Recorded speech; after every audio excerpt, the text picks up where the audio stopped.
estamos comunicados con Diego Raus, licenciado en Sociología de la Universidad de Buenos Aires, profesor titular de la misma universidad, de la UBA, director de la licenciatura de Ciencia Política y Gobierno de la Universidad de Lanús. Vamos a charlar con él un poco sobre lo que se puede ver y verificar ahora socialmente y sociológicamente. ¿Qué tal? ¿Cómo te va, Diego? ¿Cómo estás? ¿Qué tal? ¿Cómo andan? ¿Qué dicen? Acá estamos. Bueno, muchas gracias por atendernos. Diego, queríamos conversar con vos. Primero, contar un poco. Con vos estuvimos hablando durante las PASO. Vos habías dicho algo que creo que pegó mucho en ese momento. Habías dicho a Milei se lo vota por cómo dice las cosas, no por lo que dice.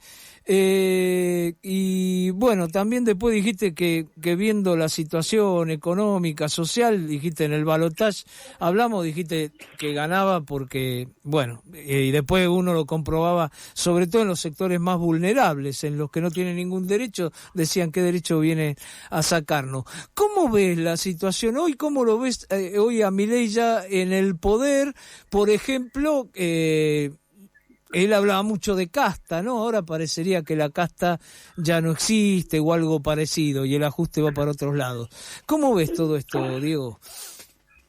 Bueno, lo de la casta yo creo que ya se difuminó un poquito, ¿no? Es algo que ya no se le da. Algunos comentaristas, sobre todo si están más en la oposición, siguen con eso que habló de la casta y se llenó de casta, pero digamos, eso ya no es lo importante, ¿no? Ya pasó a lo anecdótico.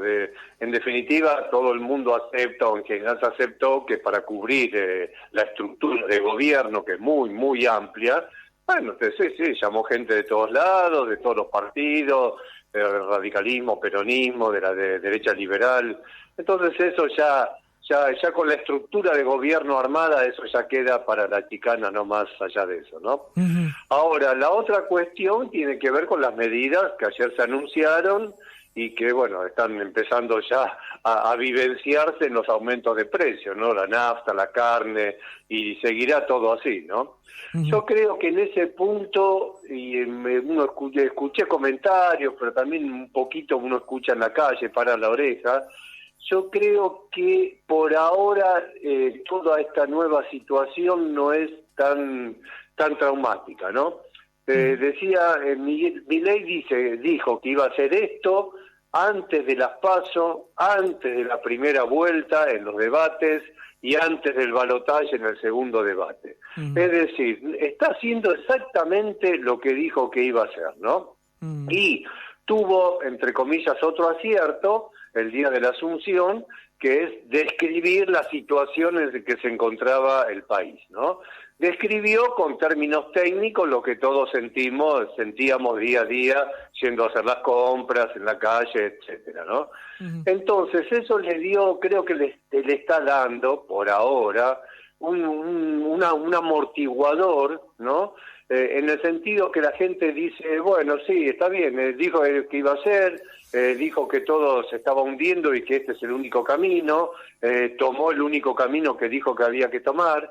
Es decir, hay como un cierto consenso de la gente, no a las políticas de Milei, a las medidas, sino a que es lo único que se podía hacer en la situación bastante calamitosa en que estábamos antes de la asunción de Milei, ¿no? Uh-huh. Entonces esto le está dando un colchón de amortiguación de las protestas, del descontento, que es algo importante porque las medidas que está tomando son muy, muy, muy estructurales, muy duras, ¿no? Uh-huh.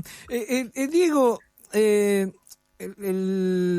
cuando vos decís esto, bueno, evidentemente pensás sobre todo en la gente que lo votó, le decían esto, le decían de la motosierra, etcétera, etcétera. Vos por un lado también decís, bueno, lo de la casta era como inevitable, no tiene gente, está poniendo, inclusive han quedado gente de masa en cargos importantes, gente de radicalismo, como decís vos.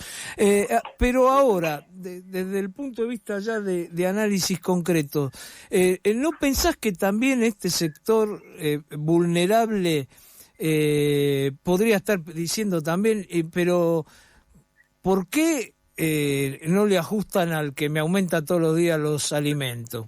¿Por qué esas empresas pueden seguir ganando el doble, el triple de lo que estaban ganando? Y así con otras empresas. ¿O pensás que esto es muy ideológico, es de nosotros, de algún sector que hace evaluaciones ya desde el punto de vista ideológico? Es decir, vos pensás o pensás que esta gente directamente eso no le interesa, porque piensa que si los ricos ganan más, alguna vez ellos van a ganar más también. ¿Cómo haces vos la evaluación? Es que ahí Milei tuvo un discurso muy estratégico que lo sigue teniendo y cada vez que anuncie medidas lo va a seguir teniendo. Él vuelvo a reiterar, partió del diagnóstico de que íbamos a la hiperinflación, es decir, al desastre total, no solo económico, sino social, etcétera. No hay a partir alternativa, de eso dijo. Fundamenta como única salida las medidas que está tomando. Sí. Pero, y esto es lo estratégico de Milei, que lo viene diciendo siempre, puso el enemigo, entre comillas, ¿no? El foco del problema, no en la clase empresaria, en los empresarios, etcétera, sino en ¿dónde? En el Estado.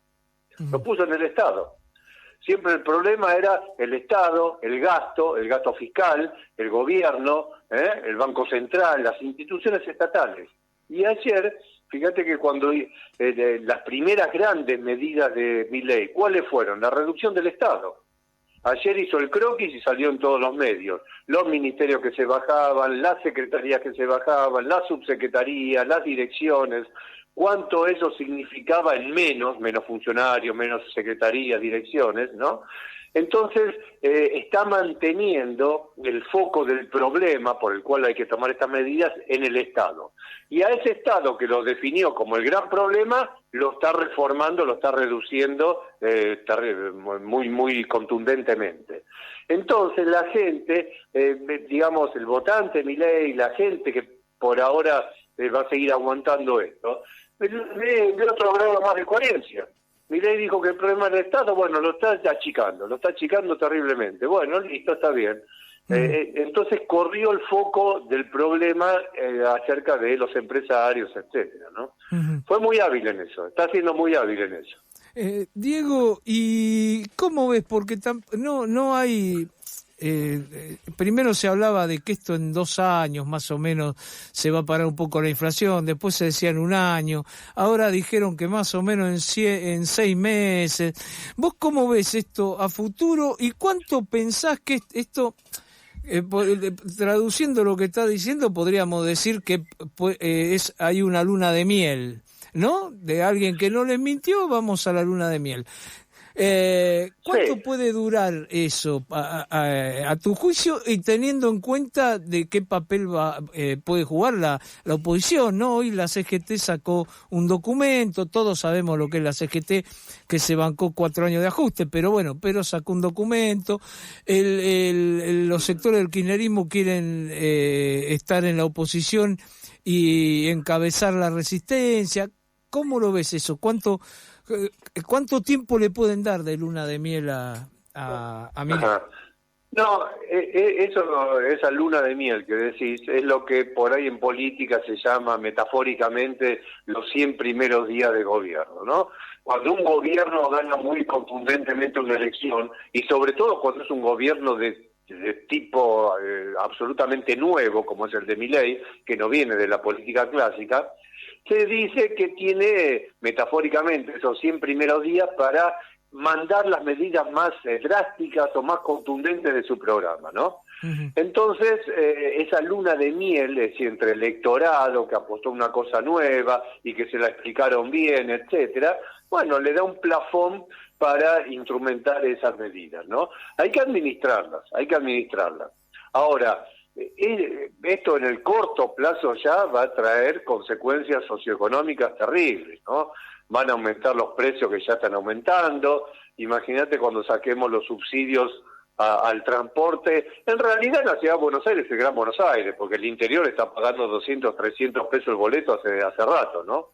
Pero bueno, acá se va a ir a 300, 400, de 60 a 300, 400 pesos, cuando las tarifas eléctricas y el gas, etcétera, empieza a subir, y bueno, ahí está ahí se disputa el gran partido, ¿no? Entre la gente que entendió este cambio, que lo está apoyando, que ve bien que se reduzca el Estado, etcétera, pero cuando empieza a sufrir las consecuencias de esto en carne propia, y todo en función de un futuro cercano que le dicen que simplemente es bajar la inflación, ¿no? Porque lo cual quiere decir, recién cuando ese futuro llegue, bajar la inflación, vamos a empezar a recuperar el poder adquisitivo de los salarios y vamos a estar un poco mejor. ¿Cuánto tiempo puede llevar eso? No lo sé, ni creo que lo sepa el mismo gobierno, porque para esto se necesitan muchas cosas, ¿no? Se necesitan también ciertos comportamientos, como decías antes, de los sectores empresarios, se necesita financiamiento, se necesita ir resolviendo a la par otras cuestiones, ¿no? La cuestión de deuda y sobre todo la deuda de las importaciones. Entonces es un combo de cosas que si no se alinean bien, esos 6 meses que dice ahora el gobierno, y que los dice y achicó los plazos para darle a la gente un escenario que no saben si es cierto, pero para que la gente aguante esto, ¿no? Entonces, si no se alinean bien, uno no sabe si esto va a tardar 6 meses, un año y medio, y ahí la cosa se va a poner bastante complicada, ¿no? Los actores que estarían movilizando la protesta social en este momento tienen un grado de deslegitimación social muy importante, ¿no? Empezando por la CGT. Pero también las organizaciones sociales, las que administran o gestionan los programas sociales. Pero en la medida que la gente no empiece a ver resultados y a estar un poco mejor, y se va a poner complicado. Yo creo que se va a dar una dinámica política bastante compleja. La Argentina tiene una tradición de protesta en la calle, ¿no? Lo vimos siempre y a veces de manera contundente, como fue el 2001, ¿no? Entonces, es un escenario previsible que hay que tenerlo en el horizonte, porque puede suceder más temprano, más tarde, pero puede suceder. Claro. Ahora, Diego, para terminar, hubo una cosa de Caputo que me pareció interesante, ¿no? Que él habló de que esto se haría por primera vez en 100 y pico de años. Dijo que nunca se pudo hacer porque la gente no votaba esto, claro. Yo me acuerdo que Alzogaray proponía este tipo de cosas y la gente no lo votaba, bueno. Pero hay muchas cosas que no hay nada nuevo. Yo estaba repasando, recordaba el Rodrigazo, fue muy parecido. Lo que hizo Cavallo al principio con Menem fue fue muy parecido. Después vimos, y todos vimos cómo terminó, ¿no? En el caso del Rodrigazo, todavía en esa época quedaba un poco la industria nacional, qué sé yo. Después se pudo ir recomponiendo algo la Argentina, pero bueno, después de Menem, digamos que quedó puramente un país agroexportador, que es aparte a lo que apunta este plan económico, ¿no? Apunta fundamentalmente a la agroexportación para que entren dólares. ¿Vos le ves similitud con alguno de estos planes o pensás, como dijo Caputo, que bueno, que esto es nuevo? Y yo creo que una dosis de novedad tiene. A ver, el Alzogaray en pleno desarrollismo era simplemente una voz en el desierto, ¿no? El Rodrigazo fue eso, un intento de plan de ajuste que ni se implementó, porque al día siguiente la CGT lo hizo renunciar a él, a López Rega, a todo el mundo, ¿no? Claro. O sea, ni se implementó. Sí, se implementó, pero se ajustaron. Cavallo, hay que recordar el contexto. Veníamos de una hiperinflación, Sí. En ese momento se montan todos los programas de reforma del consenso de Washington y pasó algo un poquito más largo de desarrollar, que es todo el redireccionamiento de los sistemas financieros internacionales hacia los mercados emergentes, que tuvo como correlato financiar estos programas de ajuste que se hicieron en los 90, ¿no? En la Argentina el plan de convertibilidad. Entonces, esa condición ahora no está, al revés, ahora no hay financiamiento, se está buscando financiamiento, ¿no? Lo que sí es novedoso es que es un programa de shock, de ajuste por shock, ¿sí?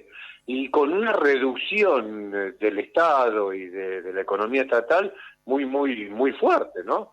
Entonces hay una dosis de novedad, no sé si es la gran novedad de los últimos 100 años, ¿no? Pero hay una dosis de novedad bastante importante en esto. Diego, como siempre, te agradezco mucho por la comunicación y te mando un abrazo grande. Muchas gracias y que buen fin de año. Nos estamos hablando, gracias. Un abrazo. Hasta luego.